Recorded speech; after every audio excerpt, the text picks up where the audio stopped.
Bonjour Isabelle, bonjour Erwan. Isabelle, c'est la première fois que Lancome expose en titre Lancome sur IT Partners. Tout à fait, Paul. Merci d'ailleurs de nous avoir invités sur le plateau.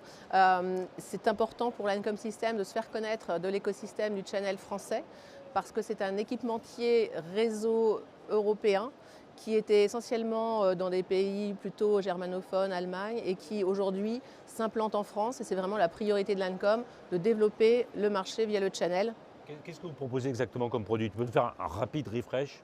Alors, donc l'Ancom System, c'est une filiale déjà de Rohde & Schwarz, qui est un industriel allemand qui représente 3 milliards d'euros de chiffre d'affaires, 15 000 personnes, et qui aujourd'hui a une division réseau qui propose donc tous les systèmes, les solutions Wi-Fi, switch, firewall et routeur, avec des solutions également SD-WAN via les routeurs et du Zero Trust Access. Donc l'ensemble du réseau dont ont besoin les entreprises, tourné pour les entreprises et les collectivités.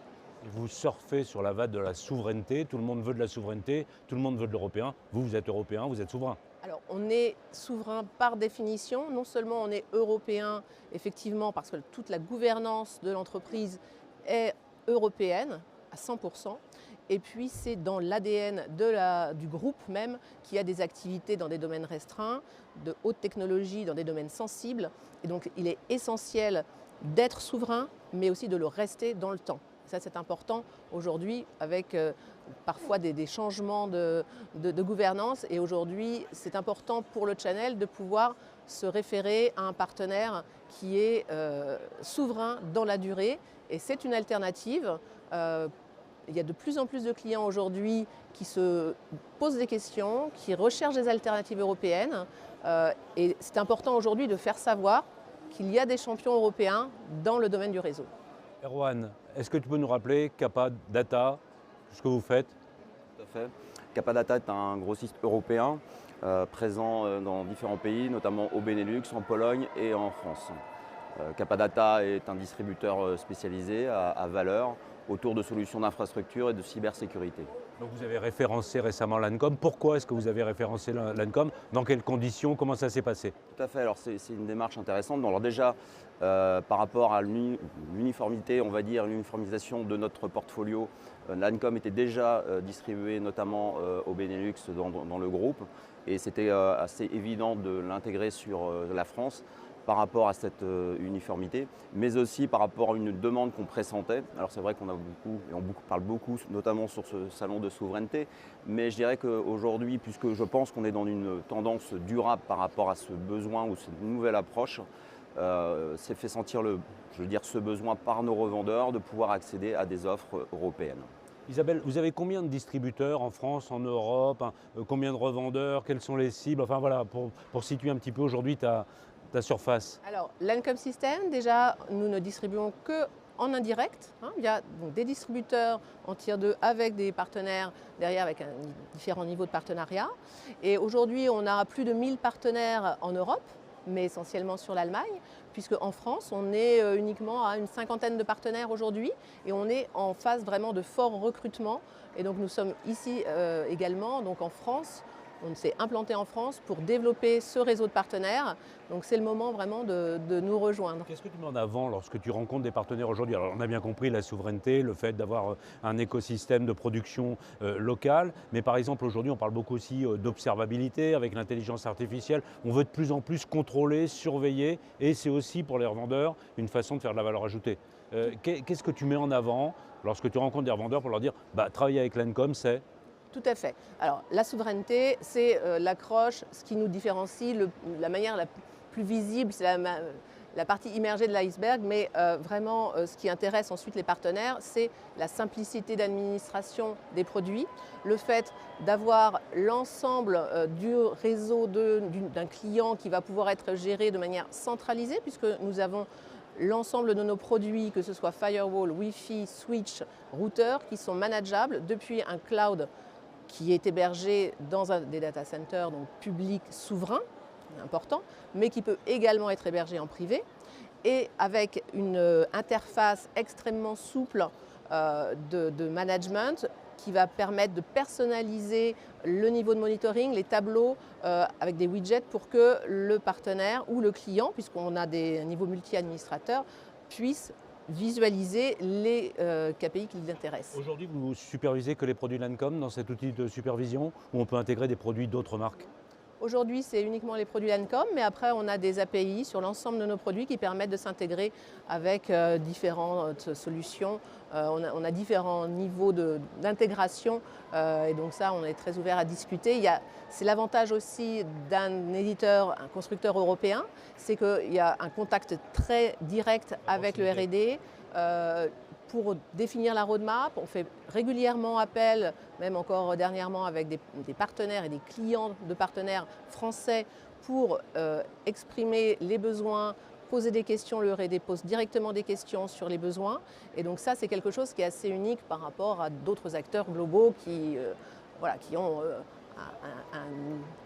disons qui ne sont pas centrés sur l'Europe. Alors que nous, on est vraiment sur les besoins européens. Et Rohan, lorsqu'on parle de valeur, management, manager, managed, c'est le mot-clé. Tout le monde veut tout manager, tout le monde veut tout gérer. Comment ça s'intègre, cet aspect MSP, dans votre vente de valeur, dans votre distribution en valeur ajoutée? Alors déjà, c'est bien comprendre les offres et les spécificités de chacune. C'est vrai qu'il y a une appétence du marché et aujourd'hui, beaucoup de constructeurs offrent ces possibilités de modèles MSP. C'est déjà accompagner les revendeurs dans ce changement de modèle. Clairement, c'est aussi une évolution, voire une révolution de leur approche et de leur go-to-market. Donc d'être à leur côté, de bien comprendre ce que peut proposer le constructeur. Et je dirais que là, on a différents types d'offres sur le marché et plus ou moins complexes, plus ou moins adaptés à des mécanismes sur l'aspect financement, sur l'aspect réglementaire, sur l'aspect encore souverain par rapport à où vont être stockées les données. Donc je dirais qu'il faut avoir vraiment cette compréhension par rapport à ce que peut proposer ce constructeur. Donc je dirais que nous, on joue ce rôle un peu d'éclaireur finalement pour le revendeur. Et c'est là où on trouve l'intérêt d'une démarche telle que celle de Capadata, c'est réellement de la compréhension des offres des constructeurs et de pouvoir éclairer, guider le revendeur dans les bons choix et évidemment ce qu'il va pouvoir mettre en avant par rapport à ses critères de différenciation. C'est vrai qu'on a beaucoup parlé de souveraineté, mais derrière, je dirais, la souveraineté, c'est peut-être ce qui aujourd'hui donne une légitimité à des directions, à IT et à des revendeurs de proposer une alternative à des constructeurs américains, chinois. Et je dirais que ça a un peu décomplexé cette approche sur le marché. Et ça, c'est très intéressant ce que l'on vit aujourd'hui, puisqu'on voit aujourd'hui des appels d'offres publics qui vont récompenser, on va dire, une démarche sur des constructeurs souverains, européens.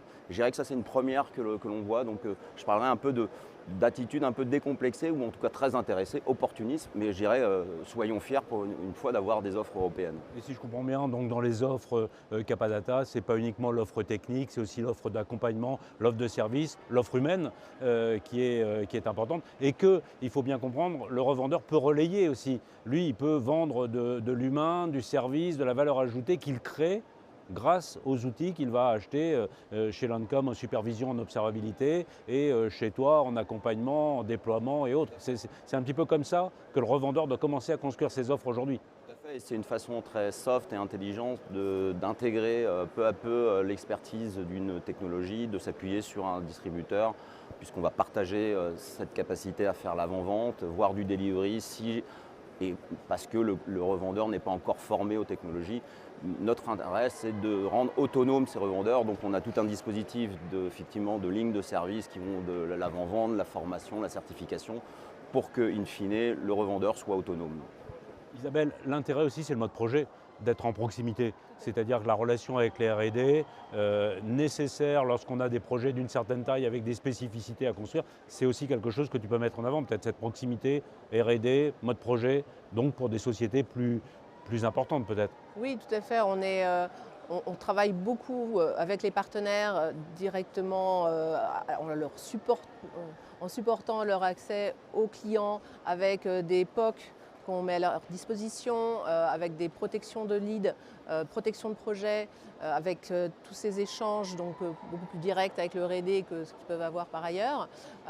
Et c'est vrai que sur des marchés verticaux comme tout ce qui est collectivité, marché public, les écoles, tout ce qui est milieu hospitalier, l'établissement de santé, l'industrie aussi, on est très fort sur l'industrie, le commerce. Donc on a vraiment une valeur ajoutée, une très bonne connaissance de ce marché-là. Et donc on va pouvoir les accompagner dans des déploiements qu'on a déjà faits, sur lesquels on est assez pionnier d'ailleurs au niveau technologique. Là, on ne peut pas couvrir l'ensemble de la gamme, mais je les invite à se rapprocher de nous pour comprendre un petit peu ce qu'on peut proposer, parce qu'on a des gammes extrêmement larges dans les différents types de produits que l'on propose. Un nouveau produit qui va sortir d'une nouveauté là, prévue pour 2026, qu'est-ce que tu pourrais nous dire? Alors justement, sur la partie personnalisation de l'interface de Management Cloud, ça c'est là où on a le plus de développeurs en fait aujourd'hui. Donc cette personnalisation sur on a des bornes Wi-Fi 7 qui continuent à sortir, on en a déjà plusieurs, et tout ce qui est firewall aussi, où là on arrive sur des catégories de produits beaucoup plus importantes en termes de capacité. Cybersécurité, vous touchez aussi? On est vraiment sur la couche firewall UTM. On a effectivement une gamme large. La surveillance du réseau qu'on oublie parfois de surveiller, puisqu'on surveille les couches supérieures, mais des fois les couches réseau, on oublie un peu de les surveiller dans cette notion de cybersécurité. Oui, aujourd'hui, vraiment la sécurité du réseau et la cybersécurité de manière générale, c'est une des priorités de l'ensemble des entreprises, notamment des DSI, avec la souveraineté, donc ça tombe bien, on est dans les deux. Et c'est vrai que c'est ce qui est important, et la souveraineté en fait aussi, et la sécurité du réseau, et sous-tend en fait la sécurité et la souveraineté de l'ensemble des données. On parle souvent de la souveraineté des données, mais elle dépend aussi beaucoup de la souveraineté de l'infrastructure. Erwan, ça fait plusieurs fois que tu viens sur IT Partners, depuis longtemps. Deuxième édition à la Défense Arena, tu étais là l'an passé. Qu'est-ce que tu penses d'IT Partners aujourd'hui? Qu'est-ce que tu penses de l'édition 2026? Qu'est-ce que tu penses de la Défense Arena? Alors l'endroit, personnellement, je trouve est peut-être plus adapté, puisque c'est un endroit avec de grosses capacités. Donc du point de vue de l'explosion, je dirais que c'est un endroit définitivement agréable pour y travailler pendant 2 jours. Je pense qu'hier, on a eu une bonne fréquentation. Évidemment, on verra aujourd'hui si on est sur le 2e jour pour en tirer les premières conclusions. On a vu effectivement un visitorat légèrement évoluer vers peut-être plus de petits revendeurs informatiques venant de province qui faisaient le voyage assez facilement à Euro Disney. Peut-être que la défense, et je dirais peut-être pas effraie, en tout cas rebute peut-être cette catégorie pour bénéficier peut-être de la proximité de tout le quartier de la défense, évidemment avec beaucoup d'intégrateurs, de plus gros décideurs. Mais tu en as vu hier. Tout à fait, tout à fait. Donc je dirais que c'est une édition dans la continuité de celle de l'an dernier. Isabelle, qu'est-ce qui fait que 2026 sera une bonne année pour toi? Tu t'es fixé quoi comme objectif? Tu t'es dit chez Lancôme, c'est quoi ton objectif? Chez Lancôme, on doit doubler le nombre de partenaires. Et c'est bien. Oui. On est à une 50aine, on doit passer à une 100aine. C'est bien parti pour arriver à cet objectif. Et surtout vraiment accompagner et se faire connaître du channel, puisque c'est par le channel que nous adressons nos clients, et nous avons besoin de partenaires parce que nous avons beaucoup de demandes, et donc vraiment on invite les partenaires à nous contacter pour qu'on puisse... On va leur parler aux partenaires, dire on a beaucoup de demandes à vous donner. On a des demandes et donc on a besoin de partenaires pour livrer les demandes que nous avons. C'est la bonne façon de leur parler, c'est tout ce qu'on te souhaite, d'avoir beaucoup de partenaires nouveaux en 2026. Merci à tous les deux. Merci.